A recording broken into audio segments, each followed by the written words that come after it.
What if the most surprising performance data of the 2026 era didn't come from a leak, but from numbers Ferrari never expected to leave Maranello this early? Because according to sources familiar with internal SF-26 simulations, the figures emerging from Ferrari's power unit program aren't just encouraging, they challenge assumptions rival teams thought were already settled. Not headline power, something far more disruptive. Inside the paddock, this data hasn't triggered public reactions. It's triggered quiet concern, because teams who've seen fragments of it believe Ferrari may have unlocked a behavior profile others are still failing to stabilize. And here's why this story is impossible to ignore. If these numbers mean what insiders think they mean, then Ferrari hasn't just improved, it's changed when performance shows up and how it can be sustained. And once you understand why that matters more than raw speed, you start to realize this is one of those moments you don't want to lose track of as the full picture begins to surface. Once those internal figures began circulating quietly, the immediate reaction inside Maranello wasn't celebration. It was restraint. Because the data coming from the SF-26 power unit wasn't just positive, it was unexpectedly clean. Engineers weren't seeing the usual trade-offs that appear this early in a regulation cycle. No sudden thermal spikes, no erratic deployment behavior, no sharp efficiency drop-offs under sustained load. That absence of red flags is what made the numbers so unsettling to rivals once fragments started leaking out. What stands out in this data is not a single standout metric, but the consistency across operating windows. Different energy modes, different temperatures, different duty cycles. The SF-26 unit appears to deliver performance without needing narrow conditions to function optimally. That's a critical distinction because most 2026 concepts so far rely on very specific windows to look good on paper. Ferrari's data suggests they may have broadened that window far earlier than expected. According to sources close to the project, the key breakthrough may lie in how Ferrari has approached energy flow rather than output. Instead of chasing aggressive peak deployment, the SF-26 seems designed to maintain a flatter, more predictable delivery curve that reduces stress on the system and, crucially, on the driver. A power unit that behaves the same way lap after lap allows the entire car to be tuned more aggressively without constant protection. That's where lap time hides without ever showing up as a headline figure.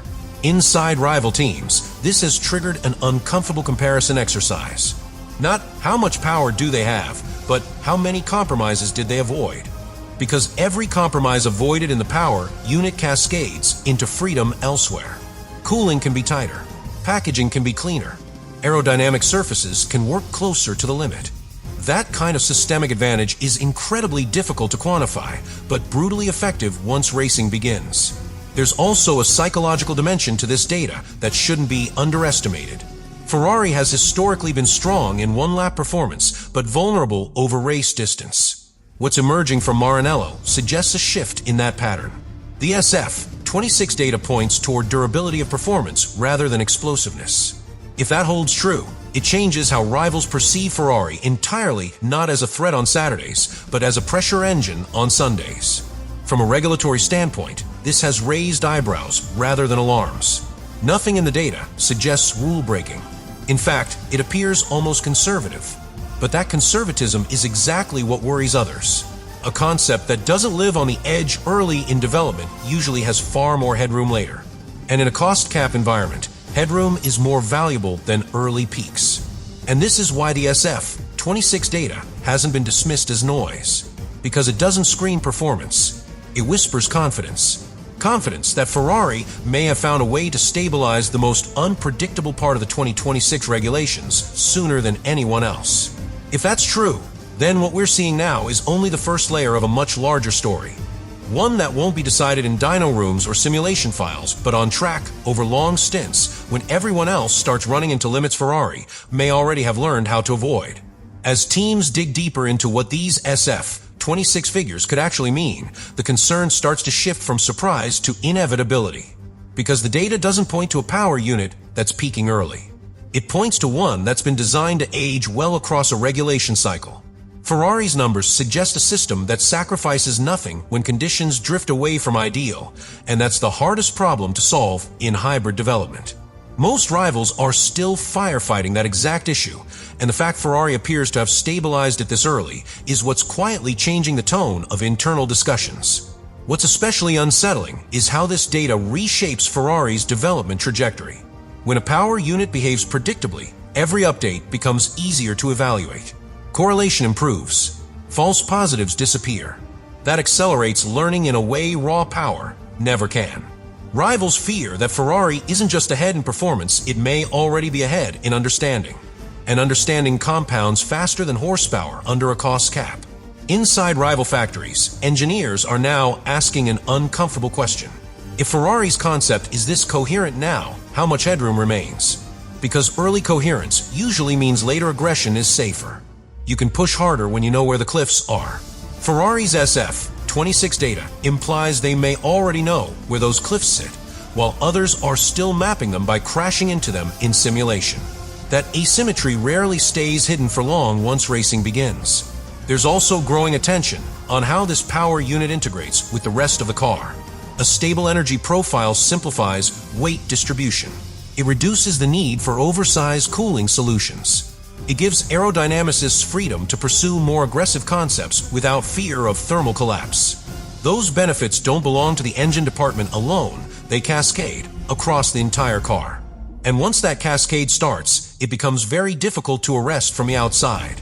From a historical perspective, this represents a notable shift in Ferrari's technical behavior. In previous cycles, Ferrari often chased aggressive targets early and paid the price later. What the SF-26 data suggests is the opposite approach. Discipline first, control first, performance layered on top rather than forced through. That change in philosophy may be as important as any specific technical breakthrough. Politically, this places Ferrari in an unfamiliar position. Not the loud challenger, not the reactive follower, but a quiet reference point others are now benchmarking against internally. That kind of role carries pressure of its own because expectations rise quickly once the paddock senses genuine structural strength. But it also offers leverage, the kind that shapes how future clarifications and discussions unfold behind closed doors. And this is why the SF-26 data hasn't produced headlines yet, because it doesn't tell a complete story. It hints at one. A story about Ferrari solving the hardest parts of the 2026 puzzle earlier than anyone expected. If that hint turns into reality on track, the narrative around Ferrari won't change suddenly. It will shift quietly, race by race, as rivals realize the limits they keep encountering are ones Ferrari already learned how to live without. As this data continues to circulate internally, another layer of significance is beginning to emerge, one that goes beyond numbers and into intent. What the SF-26 figures seem to reveal is not just a successful solution, but a deliberate refusal to chase short-term validation. Ferrari appears to have resisted the temptation to optimize for early benchmarks, choosing instead to prioritize behavior under stress. That choice is subtle, but it defines everything that follows. It suggests a project built to survive the unpredictable reality of racing, not just the controlled environment of simulations. And that distinction is exactly what separates promising concepts from championship-defining ones. What's making rival teams increasingly uneasy is how little drama appears in Ferrari's internal reports. No extreme fluctuations. No warning spikes that require aggressive countermeasures. The SF-26 power unit seems to exist in a state of equilibrium that others are still trying to engineer artificially. That equilibrium allows Ferrari to make decisions calmly, without the constant fear that small change will destabilize the entire system. In a development race, calm is not a luxury, it's an advantage that compounds invisibly. There's also a growing belief that this data reflects a deeper organizational shift inside Maranello. Historically, Ferrari has been known for bold moves and aggressive targets. The SF-26 numbers tell a different story. They suggest patience, restraint, a willingness to accept slightly less headline performance in exchange for long-term control. If that cultural change is real, then the power unit is only the most visible expression of something much larger taking place behind the scenes. Inside rival teams, strategists are now asking how this will translate once racing begins. A power unit that delivers consistent output across conditions allows teams to plan races instead of reacting to them. Fuel targets become more predictable. Energy deployment becomes more flexible. Tire management becomes more controlled. Those advantages rarely win races outright on their own, but they create an environment where mistakes are less costly and opportunities are easier to exploit. That's how pressure is applied without ever looking aggressive. From a long-term perspective, this also affects how Ferrari can evolve the SF-26 throughout the season. When the baseline is stable, upgrades don't need to fix problems, they simply enhance strengths. That keeps development efficient and avoids the costly detours that plague teams forced to constantly rebalance their concepts. Rivals fear that Ferrari may already be operating in that refinement phase, while others are still trying to stabilize their foundations. And once that gap opens, closing it becomes exponentially harder under cost cap constraints. There's also an understated political dimension to this data. A team that demonstrates control rather than volatility gains credibility in regulatory discussions. Not through lobbying, but through example. When Ferrari presents data that looks coherent and conservative, it shapes how future clarifications are framed. It subtly defines what reasonable looks like under the new rules. That influence isn't loud, but it's real, and it often matters more than outright performance. And this is why the SF-26 story still feels unfinished. Because what we're seeing now isn't a peak.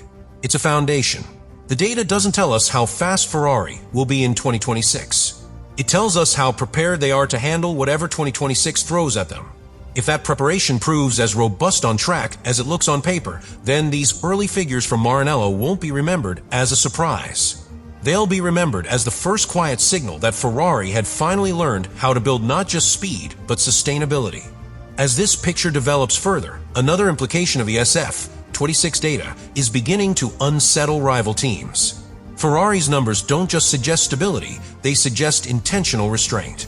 Engineers familiar with the data believe Ferrari may have deliberately left performance on the table in these early figures, prioritizing control margins instead. That choice is significant because it implies confidence. You only hold back when you're sure you can safely add later. And in Formula One, the ability to unlock performance progressively is far more valuable than showing everything early and running out of room. What's particularly worrying is how this restraint affects Ferrari's learning curve. When the system operates comfortably within its limits, data quality improves dramatically. Noise drops, anomalies become easier to spot, cause and effect relationships become clearer. That means Ferrari isn't just collecting numbers, it's extracting meaning from them faster than teams who are still battling instability. That understanding accelerates development in ways raw simulation time never can, especially under strict testing limits. Inside rival power unit departments, there's now a growing fear that Ferrari has shortened the most painful phase of a regulation reset. The phase where everything feels fragile, where progress is slow and mistakes are expensive. If the SF-26 has already moved beyond that phase, Ferrari isn't just ahead, it's operating on a different timeline. And once timelines diverge, convergence becomes almost impossible without outside intervention. There's also a strategic implication that extends beyond Ferrari alone. If this power unit philosophy proves successful, it validates an approach many teams quietly abandoned early. An approach built around moderation, consistency, and behavioral predictability rather than headline performance. That retrospective validation is uncomfortable because it suggests some teams may have walked away from the correct path too soon. In Formula One, choosing the wrong philosophy early doesn't just cost time, it defines the ceiling of what you can ever realistically achieve. From a race execution standpoint, the SF-26 data hints at something Ferrari has lacked in recent eras: control under pressure. A stable power unit allows drivers to manage races proactively rather than reactively. It allows strategy to be planned instead of improvised. It allows mistakes to be absorbed rather than amplified. Those qualities rarely produce dramatic highlight moments, but they win championships quietly when others are forced into errors. The FIA, observing this from a distance, faces a familiar tension. Ferrari's data appears entirely compliant, almost conservative. Yet if it leads to a structural advantage born from early discipline, it challenges the assumption that convergence happens naturally under shared rules. Regulators cannot intervene against good engineering, but they also cannot ignore patterns that threaten competitive balance over an entire cycle. That tension will grow as more data points emerge. And this is why the story coming out of Maranello still feels unfinished. Because these figures don't answer the most important question. They raise it. How much potential Ferrari has chosen not to show yet? If the SF-26 truly has room to grow on top of this already stable foundation, then what we're seeing now may not be the breakthrough itself, but the warning sign that one is coming. And by the time that potential is fully revealed on track, the early data emerging from Maranello may be remembered as the moment the rest of the grid realized Ferrari wasn't chasing the 2026 era anymore. It was already building to control it.